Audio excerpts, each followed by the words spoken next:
இன்னைக்கு ப்ரெஸ் மீட்டில் மிஸ்டர் சீமான் சொல்கிறாரு, ஒரு இடி ரேட் ஆனோடனே திமுககாரங்க அப்படியே கதறிட்டு மோடி அவர்கள்ட்ட போயிடுறாங்களாம். பயம்ன்றது இவரோட பரம்பரைக்கு தான், அதாவது சீமானோட பரம்பரைக்கு தான் ரத்தத்திலே கிடையாதான். சீமான் அவர்களே, உங்களுக்கு தான் பயம்ன்றது ரத்தத்திலே கிடையாது.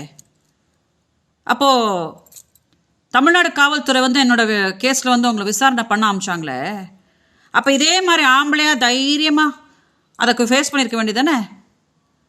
எதுக்கு ஓடினீங்க? அப்படியே கதறிட்டு அப்படியே என்னை காப்பாற்றுங்க அப்படின்னு சுப்ரீம் கோர்ட்டு ஸ்டே வாங்கிட்டு ஓடினீங்களே, எதுக்கு ஓடினீங்க? உனக்கெல்லாம் உன் பொண்டாட்டிக்கிட்ட உண்மை சொல்கிறதுக்கே துப்பு இல்லையாடா? உனக்கெல்லாம் உன் பொண்டாட்டிக்கிட்ட உண்மை சொல்கிறதுக்கு துப்பு இல்லையே. நான் இங்கே ஒருத்தி ப்ரூஃப் வச்சு காமிச்சிட்டு உட்காந்துட்டு இருக்கிறேன். நீ எத்தனை மாதம் 50,000 ரூபாய் போட்ட அப்படின்னு சொல்லிட்டு உன் பொண்டாட்டிக்கிட்ட ஆமாம் நான் போட்டேன் விஜயலட்சுமிக்கு காசு அப்படின்னு சொல்கிறதுக்கே உனக்கு யோகியதை இல்லையா? நீ எல்லாம் ஒரு வீரனா?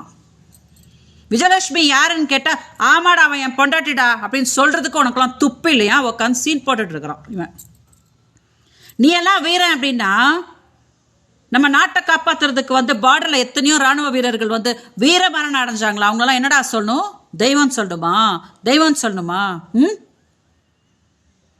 வாயில் வடை சுடுறது மட்டும்தான்டா கற்று வச்சிருக்கிற. தமிழ்நாட்டுக்கு நீ அது மட்டும்தான்டா உங்ககிட்ட அது மட்டும்தான்டா கற்றுக்க முடியும். மான மரியாதை சூடு சொன்னெல்லாம் விட்டுட்டு நீ எல்லாம் வீரனாக இருந்திருந்தா ஆமாம் விஜயலட்சுமி என் பொண்டாட்டி தாண்டா அப்படின்னு தைரியமாக சொல்லிட்டு நீ வாழ வச்சுருந்துருப்ப. அதை விட்டுக்கிட்டு அவங்க ஒரு பாலியல் தொழிலாளி, அந்த பாலியல் தொழிலாளிக்கு எதுக்கட 50,000 ரூபாய் போட்ட அப்படின்னு சாமானிய மக்கள் கூட அவனை கேட்டு காரி துப்பிட்டு இருக்கிறாங்க. அதை விட்டுக்கிட்டு தொடச்சி போட்டுக்கிட்டு உட்காந்து அவங்க இப்படி இவங்க இப்படி. உன்னையெல்லாம் பார்த்தா எனக்கு என்ன தெரியுமாடா வயிறு எரியுது. தினம் அப்பாவி மக்கள், சின்ன சின்ன குழந்தைங்க, ஒன்றுமே தப்பு பண்ணாதவங்களாம் எங்கெங்கேயோ எப்படி எப்படியோ சாவுறாங்க. 14 வருஷமாக அந்த நாம் தமிழர் கட்சின்ற ஒரு கட்சியை வச்சுட்டு மான மரியாதை விட்டு தமிழ்நாடு மக்களை ஏமாத்திட்டு இருக்கிற பாரு. உனக்கெல்லாம் ஒரு கேடு வர மாட்டேங்குது பாரு. அதுதான்டா எனக்கு பார்த்த வயிறுலாம் எப்படி எரியுது. நீ போயிருக்கிறது காணாத, நீ இப்போ என்னே வேற உன் கூட சுப்ரீம் கோர்ட்டுக்கு போய் வச்சுக்கிறேன். நீ எல்லாம் ஒரு வீரனடா? நீ எல்லாம் ஒரு வீரனடா?